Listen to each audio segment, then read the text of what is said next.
We said that it is important to obtain a colony and to study pure culture of microorganisms.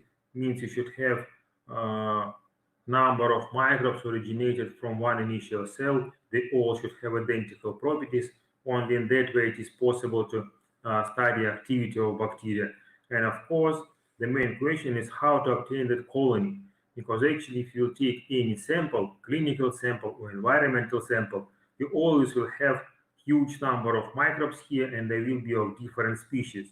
So we have several methods. For example, we can inoculate clinical sample in some susceptible animals. It is a biological method. We can use specific culture medium, for example, again, selective culture medium, which will suppress the growth of other microorganisms. But the most popular way is then different methods of mechanical separation of microorganisms by the surface of the agar. So it is known as surface plating, when specimen is uh, inoculated in culture medium, and with the help of the T-loop or regular loop is mechanically separated. So we have two methods. One is Drygalski method. We'll perform it in classes when 3 Petri dishes are inoculated with the T-loop. I will show it in practicals, and it is rarely used nowadays because actually it consumes 3 Petri dishes and it's more expensive, less popular nowadays. And the most popular method is a Gold's method. It is presented in that slide when one Petri dish is inoculated by sectors. So it is schematically showed here. It is a Petri dish. You need to take a clinical sample, add a drop of your sample, or maybe environmental sample, food sample, or any other sample. Put a drop of your sample in one part of the Petri dish near the wall of the Petri dish, and with the help of regular loop, of course it should be sterile loop, you should split the sample by zigzag-like movements of the loop, one side to other side of the Petri dish, and you need to inoculate one sector of Petri dish marked as the number 1.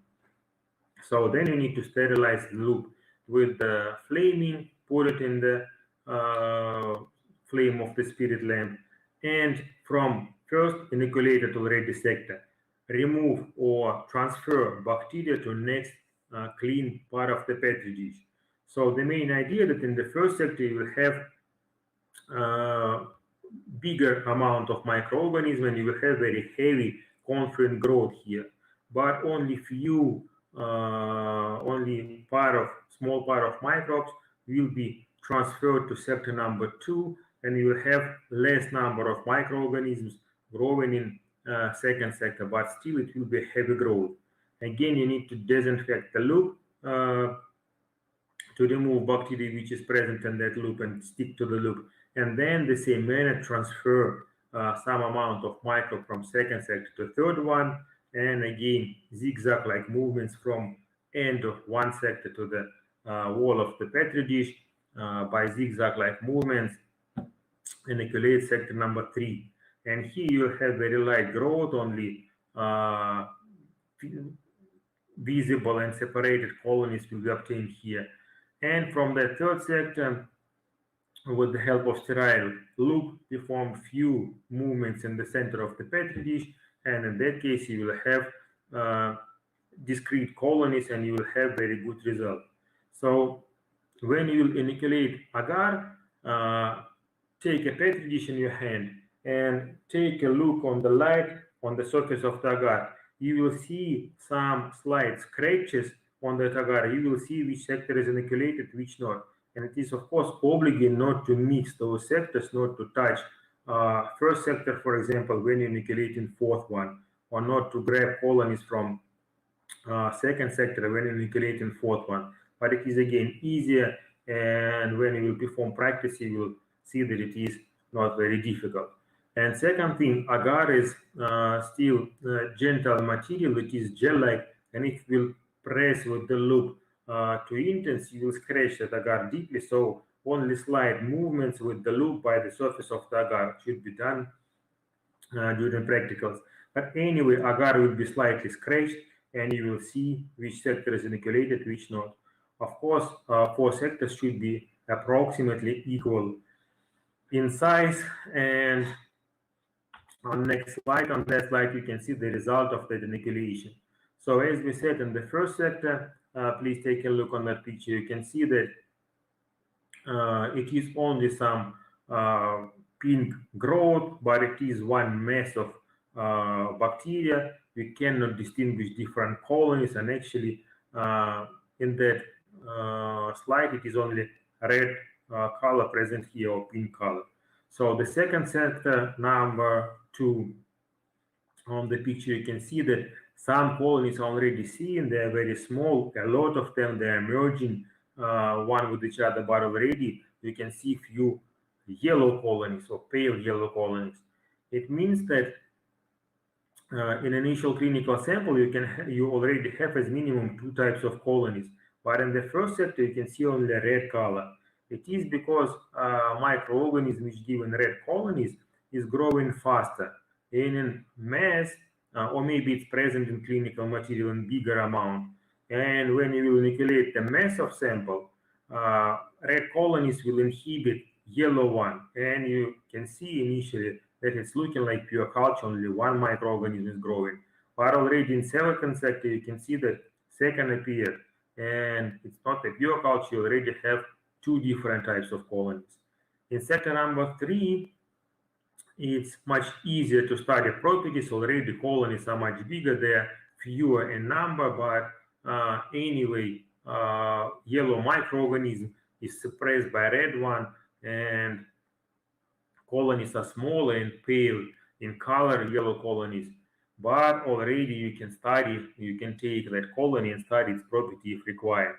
In sector number 4, you can have only, and as you can see, only few colonies are there, and that yellow colony is approximately the same size as red one.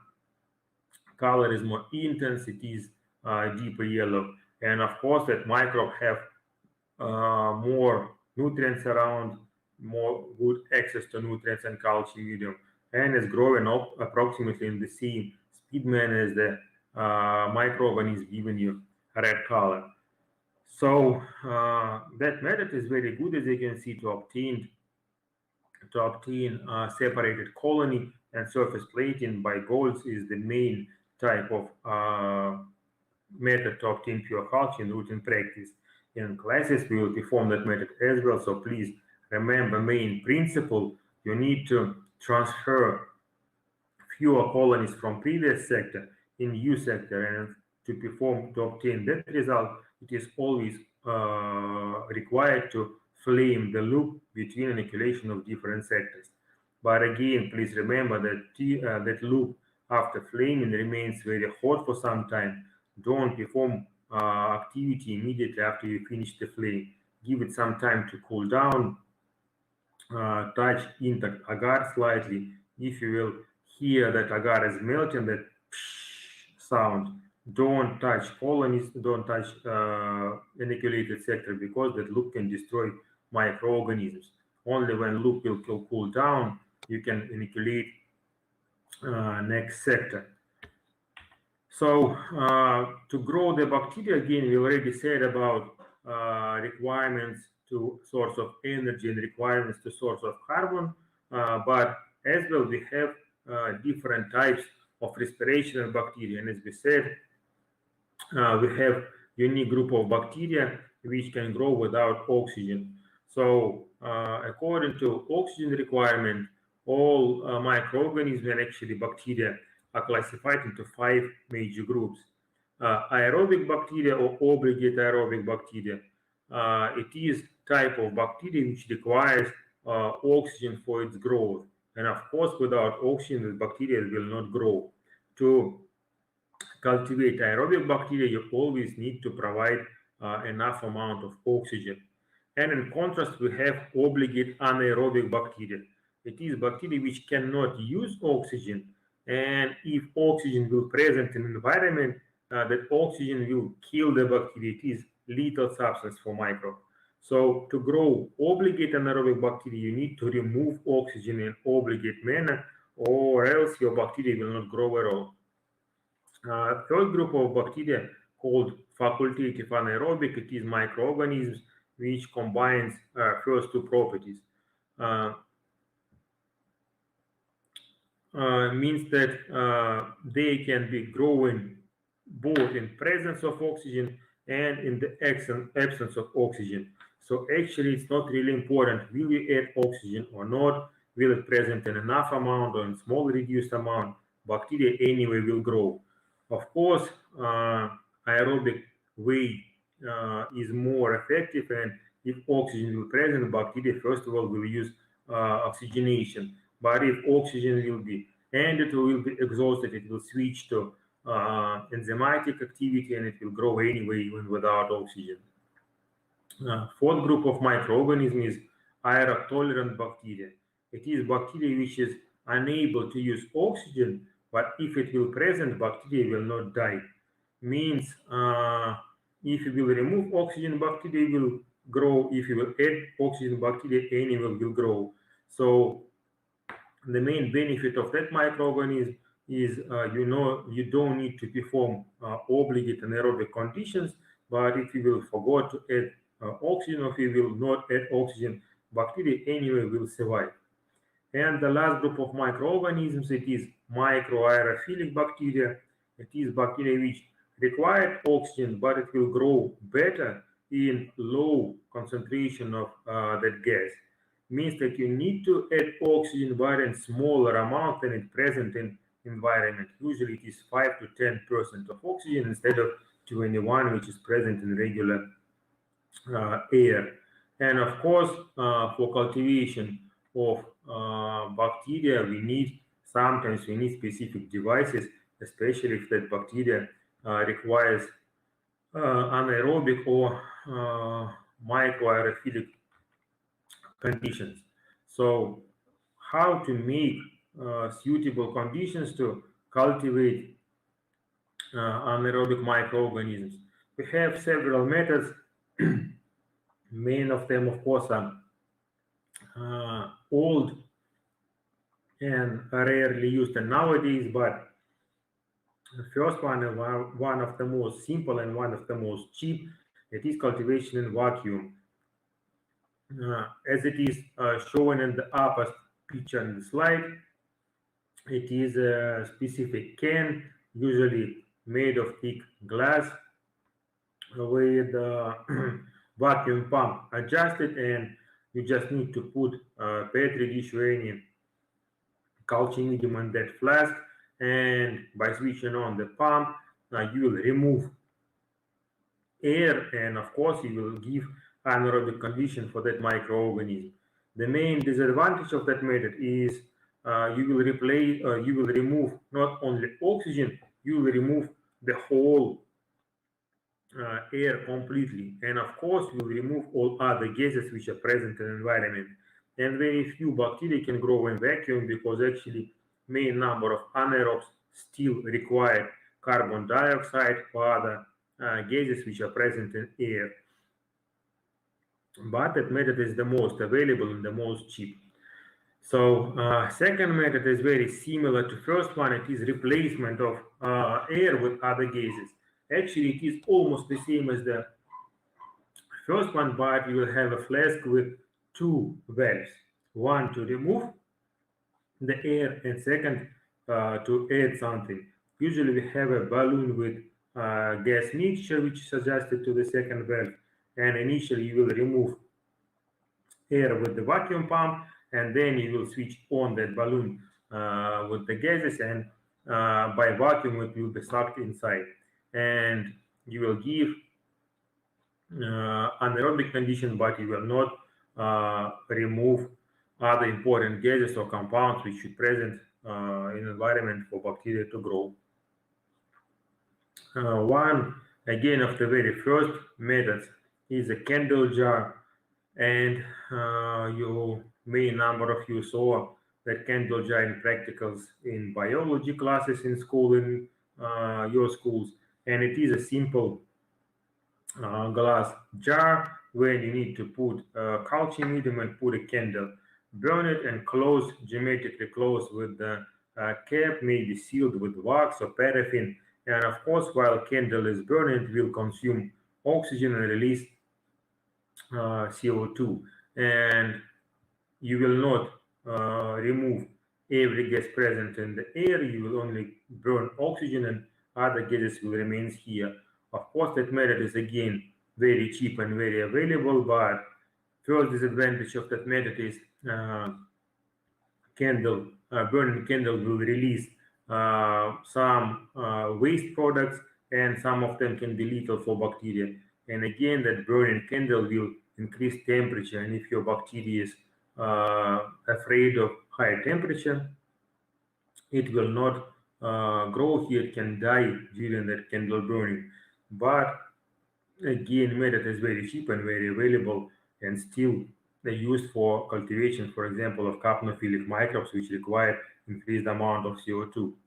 And in lowest two pictures, we have example of biological method. It is when sealed petri dish is used to cultivate bacteria. So and nowadays we have already commercial petri dishes which are split by the septum in two parts, in two equal parts, as you can see on that slide.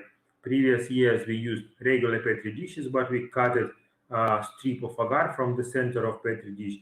It is required to avoid mixture of bacteria and to prevent diffusion of toxic waste products produced by one bacteria in the whole agar. So the main idea of that method, you have two different parts of the petri dish with different types of culture medium, and you need to inoculate your anaerobic bacteria in one part in appropriate culture medium, and second part of the petri dish should be inoculated with obligate aerobic bacteria. And when you will seal that petri dish, again, usually it is a paraffin or some wax, oxygen still is present in that petri dish because it got here from environment. And first of all, aerobic bacteria will grow. During growth of aerobic bacteria, oxygen will be consumed, and when that oxygen will be exhausted, aerobic bacteria will die and will perform perfect conditions for anaerobic bacteria. And of course, it is required to separate petri dish in aerobic and anaerobic part, because while anaerobes are not growing, aerobic bacteria will consume a lot of nutrients and will release toxic substances. So not to inhibit the growth of anaerobes, that septum is obligate, and actually you can use different culture medium for different bacteria if nutrient requirements are different.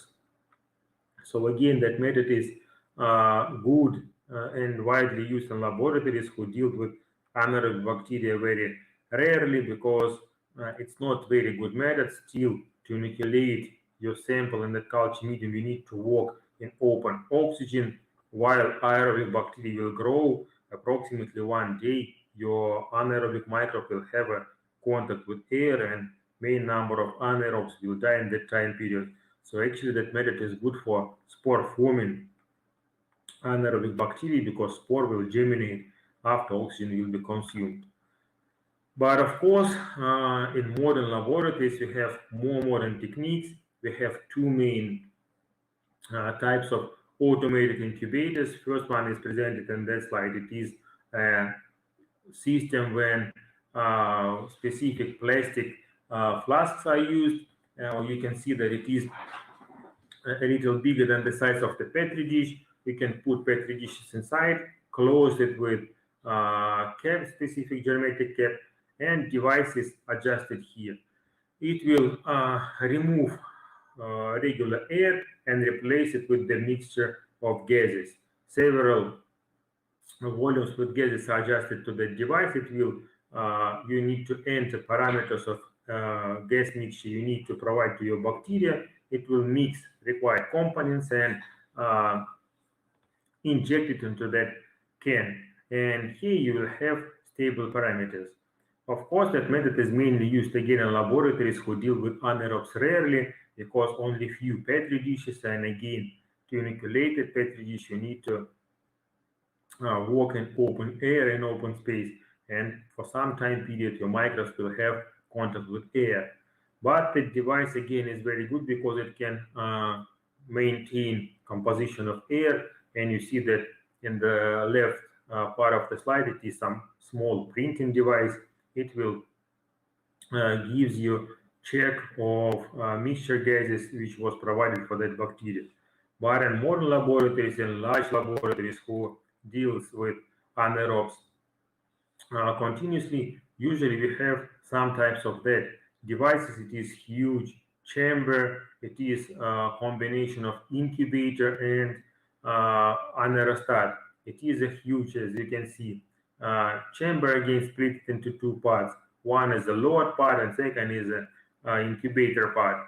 So you need to open in the right part of the slide a small chamber, put some samples or petri dishes here and close. And computer will replace air in that part with required gas mixtures. Only then you can work with the second part. You can see those sleeves. It is resembles some movies about aliens and some experiments with animals. It is absolutely geometrical close, and those sleeves are used to put your hands through them. And when you will put your hands, you can insert them inside the chamber, and here you can perform any activity, inoculate your clinical samples, perform any experiments. Of course, inside that chamber, as you can see, 37 degrees Celsius remains constant, and air is replaced with specific gas mixtures.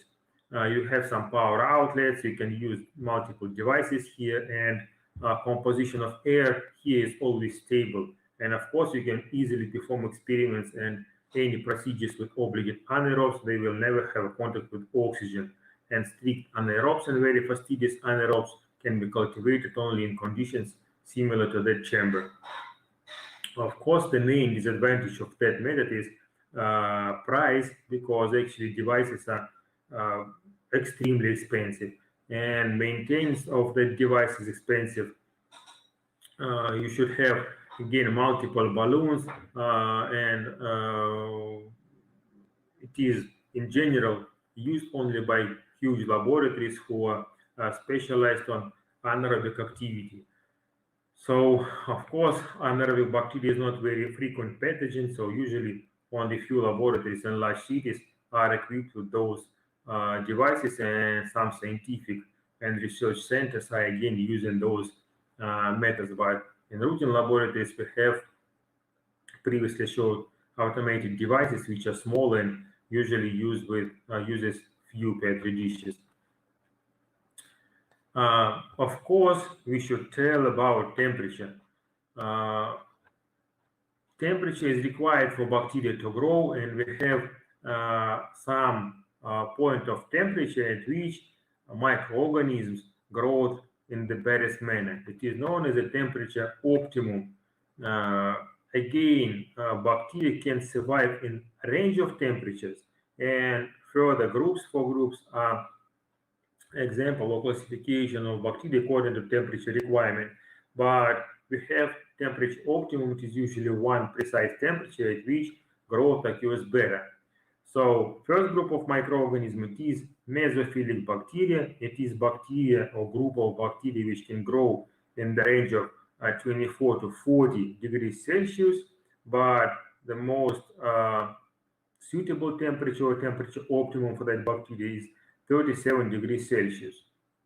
Of course, very attentive students already noticed that 37 degrees is equal to temperature of human body, and of course, main number of human pathogens belong to group of mesophilic bacteria, and the main number of microbes which are causing disease in us belong to mesophilic group. We see we have psychrophilic bacteria. It is a group of bacteria which can grow in the temperatures range from plus 20 till minus 7.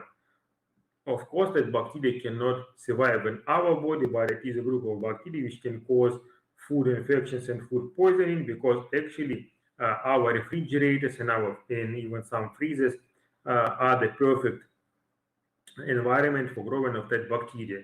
And bacteria during multiplication in food products can release some toxins or acids or other compounds which should be toxic for us.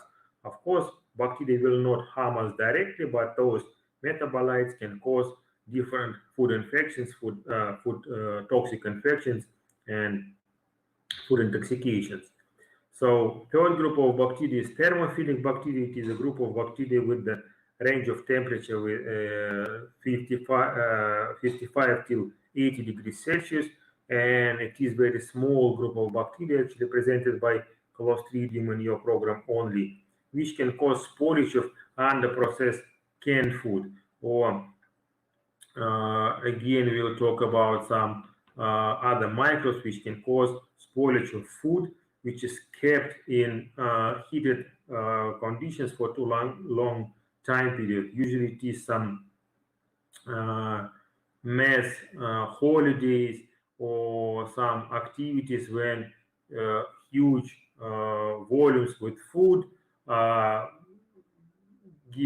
kept in heated amount for too long time period. It is some schools, maybe hotels, and some celebrations when a lot of people are going here and they like to taste different products, and those products should be presented in heated amount. So that type of bacteria again usually multiplies during food is heated and can release some toxins and other compounds which can cause food infections and food poisonings. And the last group of bacteria is extremely thermophilic bacteria. It is microorganisms which can survive in the temperatures up to 50 degrees Celsius. Of course, they have no significance in medical practice because our temperature is much lower and we don't use that temperature to cook the food. And that group of microorganisms have only scientific interest because, as you know, usually the temperature is more than enough to destroy our proteins, our DNA, and actually life. It was a common idea that life in such high temperature is impossible because all proteins will degenerate, DNA will be destroyed. But that group of bacteria was identified near natural sources of heat, such as volcanoes or very deep sources in oceans, sources of some gases or other craters. And microorganisms can survive here, they multiply, and they have some metabolic activity. And it is important to understand how that bacteria can save their genome, can save their structure in so high temperature. Maybe it will give us some new scientific knowledge, and it will be useful to produce some protective clothes or protective wear to resist so high temperatures in different ways of industry and different types of industry. But again, in medical practice, the group of bacteria is not really important. So again, you should know that we need to cultivate bacteria in specific range of temperatures, and of course, in perfect way, we should provide microorganisms with temperature optimum. So for cultivation of mesophilic bacteria, usually we have those incubators or specific chambers where required humidity and required temperature is kept very stable. Usually it is doubled wall chamber with first glass door and second metal door. Glass door is required to evaluate the growth of bacteria. You can put petri dishes or any other material here, adjust the temperature and close. If you need to evaluate your result of the growth in some time, you can open the metal door and still temperature inside the chamber will remain intact. You will not induce recirculation of air, you will not remove hot air, and your microbe will remain in good conditions. If you see that your petri dish or other any sample is ready, you can open glass door and take your sample for further activity. Of course, we can have different types of those incubators, different size, different regimens. Some incubators are adjusted only for one temperature regimen. Of course, modern one can have some touch screens, multiple colors of screens. You can adjust different regimens when temperature can decrease, increase in precise manner. But again, for cultivation, for simple cultivation of microorganisms, usually regular incubator is more than sufficient to cultivate microorganisms. So when we will obtain pure culture of bacteria, again, it was required to study its biochemical activity. We said already that biochemical properties are essential for identification of species. To know which species of bacteria we have, we need to study tensorial properties. We already did it with microscope. We need to study cultural or morphological properties. We already studied the property of the colony. So the last group of properties required to identify species is biochemical property. And again, during classes in exams, you always describe saccharolytic properties, but you forgot to describe all other properties. So, of course, saccharolytic property is one of the most important because sugars are the main source of energy for bacteria. And it is done so that actually bacteria is too small to have multiple enzymes. And usually one species of bacteria have only a few enzymes which can utilize only few sugars. Activity of those enzymes is very limited as well. And to study biochemical properties, you need to use indicator culture medium. Here in the slide, it is His culture medium. It is the most popular. Initial color of culture medium is blue, and indicator for acid is added here. If acid is produced, color will be changed to yellow. If activity of enzyme is very weak, but it is present, color of culture medium will be changed to green. So test tube number 3 have some greenish color. It is more blue in upper part of the test tube and green in lower part. That is example of weak activity of enzyme. In test tube number 2, you have perfect bright yellow color. It means that bacteria is very active and sugar is utilized very fast and a lot of acid is produced. The indicator will change the color of the medium. We can see that the result is positive. And in test tube number 1, I'm not sure if you can see that good quality of the picture, but you can see that it is some another consistency of the test tube, and it have some kind of inclusions with within the agar. So actually, it is a production of gases. And if you remember biochemistry, not only acid or some liquid products can be produced during life cycle, some gases can be released as well. And in solid culture medium, you can identify or detect production of gases by formation of those bubbles in culture medium. So actually, it is not indicated culture medium for gas type produced, but in general, ability to produce gases can be detected even with that culture medium as well.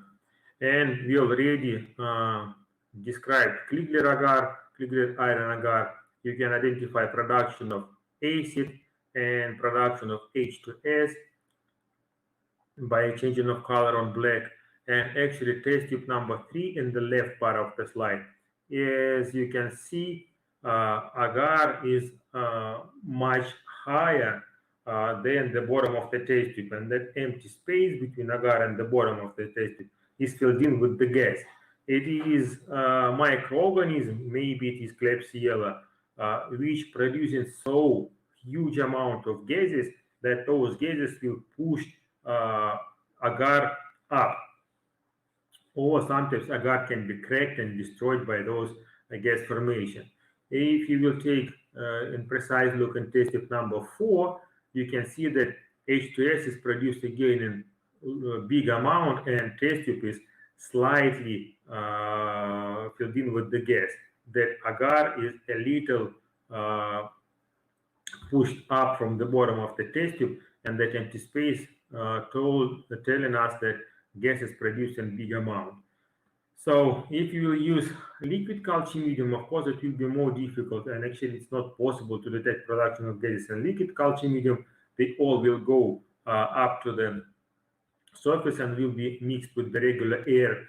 But if we need to detect production of gas, we can put a floating tube in the regular test tube.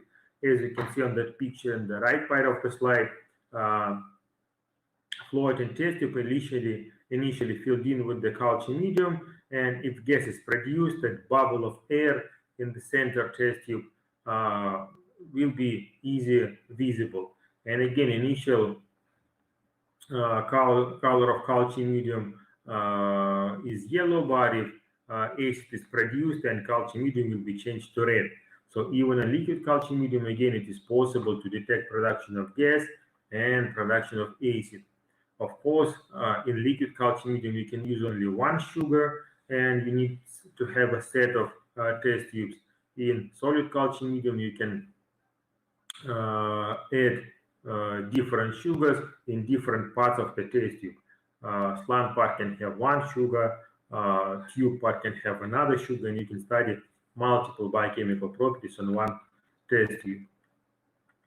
So second group of properties which should be studied, it is group of proteolytic properties, and again, you always forget to name that group of properties, but they're still very important because actually presence of proteolytic enzymes reflects pathogenic properties of bacteria, and we will talk in further cycle, but again, you already should know that we have antibodies as the main option of our immunity, and antibodies are proteins, and of course, if bacteria can produce proteolytic enzymes, they can destroy our proteins, and they can resist to our one of our immune factors.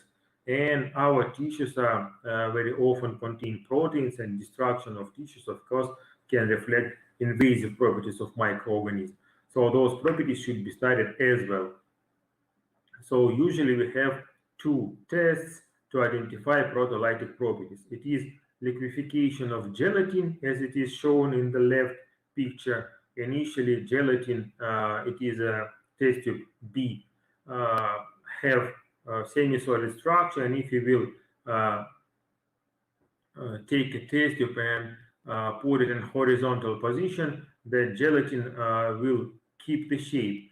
And you need to inoculate your microorganism when the gelatin stop incubating required temperature. And if bacteria or your microorganism can produce proteolytic enzymes, gelatin will be liquefied.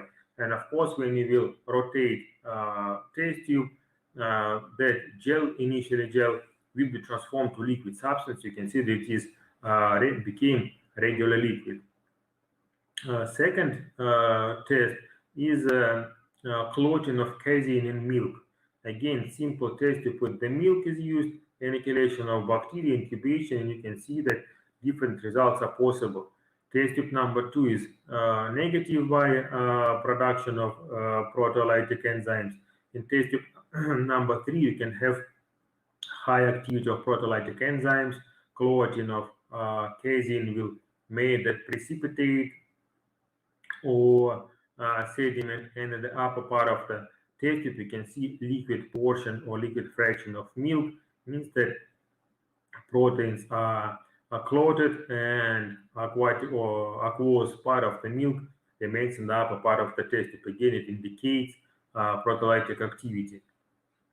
Of course, we have again some options of production of different gases. Mainly it is indole or ammonia, and indicator paper strips can be used to detect production of gases.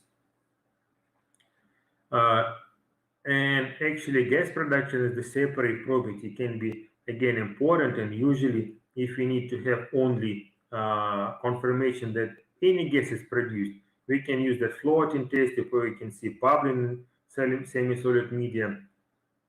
But if we need to detect precise gas, Of course, we should use specific indicators which can be added in culture medium or can be added as a indicator paper strips placed in the test tube. And one more group of property which is very important for identification of virulence of microorganism, it is hemolytic property. Of course, hemolytic property should be studied on blood agar. It is a culture medium enriched with red blood cells. And actually, hemolysis, it is hemolytic property is ability to destroy red blood cells during the growth on blood agar. Again, I hope you all familiar with the structure of red blood cells, hemoglobin, and you know that hemoglobin is holding the light, and when intact red blood cell is added into the agar, agar became red in color and opaque and not transparent. So if you try to take a look through blood agar, you will see nothing because those erythrocytes, they will hold the light and light will not pass through the agar. And when you will inoculate bacteria in your culture medium, again, you always need to evaluate consistency and color of agar around the colony. As you can see in the right picture on the slide, agar around the colony became yellow and transparent. It is a reflection of enzymatic activity or hemolytic activity of microorganisms. Red blood cells are destroyed and hemoglobin are completely destroyed. And actually the zone became transparent because no blood cells remains here. And of course it is direct reflection of pathogenic or viral factors because usually hemolytic enzymes are active not only against red blood cells, they can destroy any type of blood cells, leukocytes, macrophages, and other. Just red blood cells is a better indicator and it's much easier to see it. And in the right part of the slide, in the right picture, it is a non-hemolytic microorganism, non-hemolytic bacteria. You can see that agar around the colony is the same color as any other agar outside the colony. That bacteria, as minimum, have no hemolytic properties and it will be more susceptible to cell-mediated immunity of our body. One test which is very simple and very popular in students, you usually all describe the test very good. It is oxidative fermentative test, or it is called OF test. It is the test with the use of Huelefson culture medium or OF culture medium, and it is required in the most simple way to differentiate bacteria according to their oxygen requirements. So in the test, two identical test tubes are required. They are shown in the picture number 1. They initially of green color, and you need to inoculate clinical sample, the same clinical sample in both test tubes, and one test tube should be sealed with the film of oil, wax, or paraffin to prevent contact with oxygen in air. And after that, you need to inoculate, incubate microorganisms in suitable conditions. In usually in next day, you need to evaluate the result of your growth. So if you have result number 2 shown in the picture number 2, when opened test tube change the color to yellow and sealed with oil test tube remains the same, it means that bacteria can grow only in the presence of oxygen, and without oxygen bacteria cannot utilize sugars, it will die. It is obligate aerobic bacteria, and it means that bacteria can survive only in the presence of oxygen. If you have result number 3, when both test tubes change the color to yellow, it is facultative anaerobic bacteria. Main number of regular human pathogens belong to facultative anaerobes. They can survive in both aerobic and anaerobic conditions. Mean both test tubes will become yellow because microorganisms actually don't care about presence or absence of oxygen. And it's not shown in that slide, but if you will have result when sealed test tubes change color to yellow and open test tube remains green, of course it is obligate anaerobic bacteria. In the presence of oxygen, bacteria is not growing, but in the absence of oxygen, bacteria will start activity. So simple test with use of 2 test tubes. Usually some 14 to 16 hours is enough to evaluate the result, because if you can see the color is changing, you already can identify type of respiration of bacteria. And we will talk about that in next semester. Usually it is important to differentiate gram-negative non-fermenters and enterobacteria. But again, rarely, but the test can be used in regular practice. So previous years, and actually even previous decades, culture medium was not very available. It was very difficult to obtain it, and it was prepared directly in laboratories by the process, which is very similar to common cooking. It was something like a kitchen with multiple dishes, and meat was cooked here. Some salt, sugars were kept here as well. You was needed to mix components according to instruction, and culture medium was cooked by laboratory assistants. But of course, nowadays it became much easier, and mainly we're using only commercial test systems with good quality control, and all required components are already mixed in correct proportions, and always automated preparation is more precise, and of course much more faster than hand cooking. And we have commercial test tubes with both liquid and semi-culture medium. As you can see in the left part of the slide, it is a semi-solid nuclear agar with paper strips with indicator adjusted into the cap of the tube. We have as well commercially available Kliegler agar or sugar iron agar. It is already triple sugar agar, and of course those tubes are much more easy to handle. They are small and already prepared, and instructions are given provided with those test tubes. You can easily identify results and interpret results. And we have commercial strips with multiple reagents added. One of the examples is provided in that slide. In that picture, it is the test system with liquid components which are added into the plastic wells. You need to add pure culture of a microorganism in microscopic amount, in very few amount in every well. And again, instruction is provided to that commercial system, but some abbreviations or acronyms are provided here. You can see that it is some, for example, urea, arginine, maltose, lactose, and inoculation. Initially, you need to inoculate your bacteria here, incubate usually for 6 to 8 hours, because microscopic amount will of course react much faster. It's more susceptible to bacterial growth, and you will have result much faster. And by comparing the color of every well, you can identify species of your bacteria, and even in some strips, you can even identify activity of multiple antibiotics here already on that test system. And nowadays they are less popular because they are replaced with automated devices, but still those devices are kind of expensive, and some laboratories, for not performing multiple sets, multiple tests, they are using those commercially available biochemical systems for fast and precise identification of microorganisms. Of course, few examples, as I promised, of use of semi-solid culture medium. It is the study of motility. Sorry, number one is disappeared somewhere.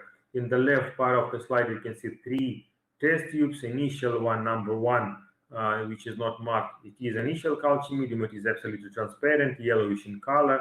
You need to inoculate your microorganism. It is shown in number 2 test tube. Just regular loop is inserted in the center of the test tube, and if bacteria is not motile, you will have growth only by the way of that injection. And here it is indicator added. You can see that red strip in the center. It is growth of your bacteria. It's not moving. It cannot move from the center of the injection. So only that small strip is red. In the test tube number 3, the whole agar is changing the color. It means that bacteria is growing everywhere. It means that bacteria from the site of injection moved to other parts of the test tube, and of course, the bacteria is motile. The same example is provided in the right picture, but here no indicator is used. It is simple agar of regular color. But anyway, changing in transparency is reflecting motility of microbe. In test tube number B, you can see that dense yellow color only in the center of the test tube. It means that bacteria is non-motile. And test tube number A is diffusely turbid, means that bacteria spread it through the whole agar, and bacterial cells hold in the light and change in transparency and turbidity of the test tube. Again, test is very simple and usually can be studied in some 12 to 14 hours already. You have some preliminary result. And why do we need to study biochemical properties? Again, we said already that number of enzymes and activity of enzymes is very limited, and it is unique for every species of bacteria. So when you study tinctorial property of microbe, you saw it in a microscope, you know how it's looking like. You study morphological property, you can already compare it with known charts. Of course, and nowadays it's no need to remember every microorganism by detailed number of enzymes. We have common charts where all properties of microorganisms are already listed. So they're unique for gram-positives, gram-negatives, rods, and coccus. Huge number of microbes are present, so it's not really comfortable to combine all microbes in one chart. Usually we have multiple charts. For example, that one is for identification of enteric bacteria. If you saw that they are gram-negative rods, they grow in some specific culture medium, Mahon agar, for example. You studied biochemical properties, you need to compare with the chart. Is it glucose positive or negative? Gas produced, plus minus. Acid produced, plus minus. And different other tests, you will compare your result with known results which are provided in the chart. And when you will find absolutely identical match of properties, you need to take a look which is microbe is written in the upper column, and you will identify your species. Again, species is the main unit which is important for a doctor. When you will identify species of microbe, you should immediately report it to the doctor, or doctor if you will work in hospital as a treating doctor. When you will get result, you will see that species is identified. You will know which disease to suspect, which practice to use for management of those subjects, and of course you will know how to treat the disease and how to avoid and which complications to avoid from that microorganism. And all those tests are required just for one purpose: identify species of microbe to put the correct diagnosis. So and nowadays, again, as I said, we have automated devices. We have multiple companies who are producing those devices. Some kind of a chamber again. You need to inoculate a microorganism in specific cartridge, put it in device, and bacteria will be growing and identified automatically. So usually you need just to load that cartridge in device, and then a day, usually maybe according to the type of device, you will have already identification. You don't need to evaluate any results with your eyes. You will only load that sample in device, and in some time point it will give you a result. So cartridge number 2 identified as Escherichia coli, for example. So it is automated system. You already will have complete confirmation of your species. So again, according to purpose, you have smaller devices, we have bigger devices. Some can load several hundreds of samples, some are approximately 5 or 10 samples, according to number of samples which are studied by laboratory daily. And of course, those devices are much easier to use, they are much simple, but price of device is very high. And of course, it's not simple media, you can buy it anywhere. it is specific and licensed cartridge which you should buy only in manufacture. They are usually expensive as well. So the most modern method of identification, it is not described in your books, and actually very few mention about those methods in regular microbiology departments. But anyway, it is a very modern and up-to-date method. It is known as multi-TOF-MS, or matrix-associated laser desorption ionization time of flight mass spectrometry. It is very difficult and complex device made with the laser source and vacuum tube. They can be a very different size, and the principle of the device is analyzing spectrum of proteins which are present in your sample. In the right part of the slide, it is a kind of, it's not a cartridge, but it is some base which is used for application of samples. You can see that those spherical dots labeled with 1, 2, 3, 4 in horizontal and A, B, C, D in vertical way. It is a well to apply sample. It requires 1 microliter of sample, or 2 microliters. It is even more than smaller than a drop. It is extremely small amount of sample, and that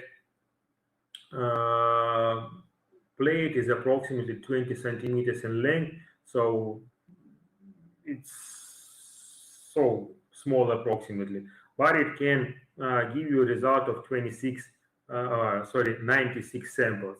So the only thing you need to do is take pure culture of microorganism, and in some cases even you can use directly clinical sample.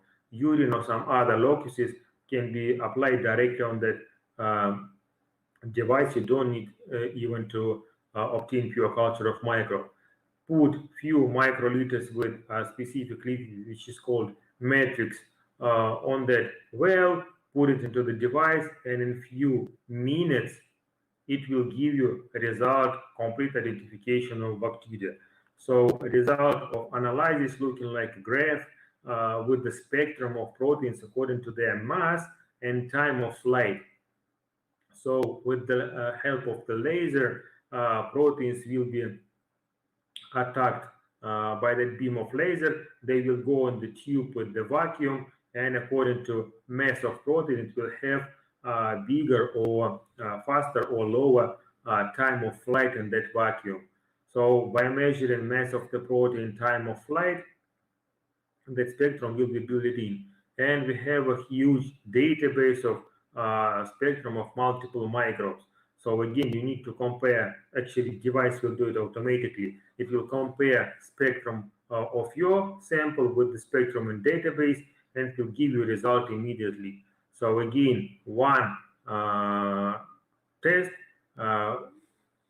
studying of one test required few seconds, and the whole set, it is 96 wells, usually consume 2 to 5 minutes. So in 5 minutes, you will have identification of almost 100 of samples, and it is a precise technique, more than 99% of accuracy for that method. Of course, that method is much faster. It don't require any biochemical tests, any cultivation, culture, and other. It's very simple, and actually the price of one test is few cents.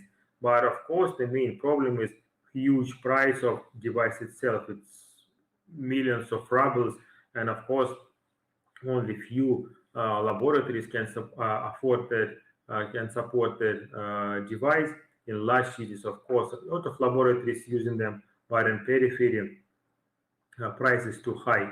But those methods became more and more popular with the years, and actually nowadays we have even attempts to identify genes which are coding resistance to antibiotics, and some indicators of antimicrobial resistance already can be identified with the help of this method. But still, correct susceptibility to antibiotics can be evaluated only with the help of cultivation on agar, and it is one of the reasons why we still need to cultivate microbes in pure culture, and we need classic microbiology. And we will have a separate lecture on antimicrobial susceptibility, but anyway, it is the task of identification of bacteria, and we have another biochemical property, it is resistance to antimicrobial drugs. So here we have this diffusion method, and e-test, you can see already results, ready results of those tests, and here on the slide. Again, I will describe in further lectures. But anyway, besides identification of bacterial species, we need to identify susceptibility to antibiotics, because of course we will need not only to put the diagnosis, we should prescribe proper treatment, and the laboratory doctor should provide treating doctor with information which antibiotics are active against that pathogen, which are not active, which should be used, which not. And it is again the task of bacterial identification. So actually, a lot of things were given you today, and maybe it's some kind of confusion, but during practical classes we will again refresh our knowledge and talk about every procedure in more detailed manner. In common, you will have that 4 days algorithm. It is the algorithm of classic microbiological identification of bacteria. So in the first day, you need to perform gram stain of clinical material and study tinctorial property of microorganism. After that, you should inoculate your sample on preferred culture medium and incubate it in specific conditions. Usually it is 37 degrees Celsius for 1 more day. Next day, you should obtain colonies of microorganisms. You need to describe its properties, again, color, elevation, surface, and other.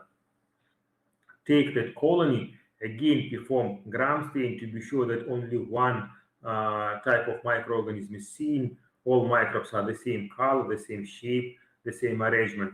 And if you see that all microbes are the same, it means that it is highly possible a pure culture. You need to inoculate it on slant agar to increase number of microbial cells. The main idea that you cannot take 2 colonies, even if they all are identical by all properties, because actually different species of microbes can have similar tinctorial properties and similar morphological properties, but they will have different biochemical properties. And if you will take 2 colonies, you will mix result of 2 microbes, you will have confusing result. You will mix properties of 2 microbes and you will have confusing result.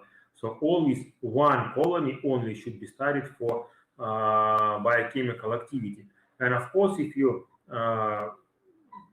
take 1 colony, amount of microbes present here is almost always not sufficient to inoculate multiple test tubes to perform study of activity of antibiotics. You need much bigger amount of sample. And in that case, you will inoculate it on slant agar. 1 colony will, of course, increase significantly in number, and in the surface of slant agar, you will have much bigger amount of bacteria, and it will be sufficient to perform further studies. So in the day 3, you will take again that slant agar. You need to evaluate growth on the surface of slant agar. You will need to take test tube and take a look on colony which are growing on bacteria which is growing on the surface of the test tube. You need to be sure that the whole, it will grow in as a film. It will not be a colony anymore, but the whole surface of the agar will be enriched with bacteria, and it will be a film of some unique color and consistency. You need to evaluate homogeneity. Be sure that the whole mass is the same color, no inclusions of different color, they have the same consistency, and the whole growth is looking identical. Again, you need to perform gram stain to be sure that all microbes are the same in tinctorial properties. And then you will perform inoculation of some culture medium with indicators and His medium, clear agar, and perform antimicrobial susceptibility testing. Again, incubate your petri dishes in 37 degrees Celsius, and in 4th day you will evaluate results. You will study saccharolytic activity, proteolytic activity, and activity of different antibiotics, and only in 4th day you will have complete result of identification till species and activity of multiple antibiotics. So that algorithm will be used by you in classes. Please write down main steps, because actually you will have classes only once weekly, not of course daily. And for 1 month in the last class, you can already forget what you did in the first class, and you will be a little confused. So if you will have that algorithm written somewhere in your working paper book, of course it will be easier for you to follow that algorithm. So we will finish that lecture, and of course, again, I will hope that you will save some knowledges from that lecture. You will make records, and it will be useful for you during your classes. So see you in the next lecture. Bye bye.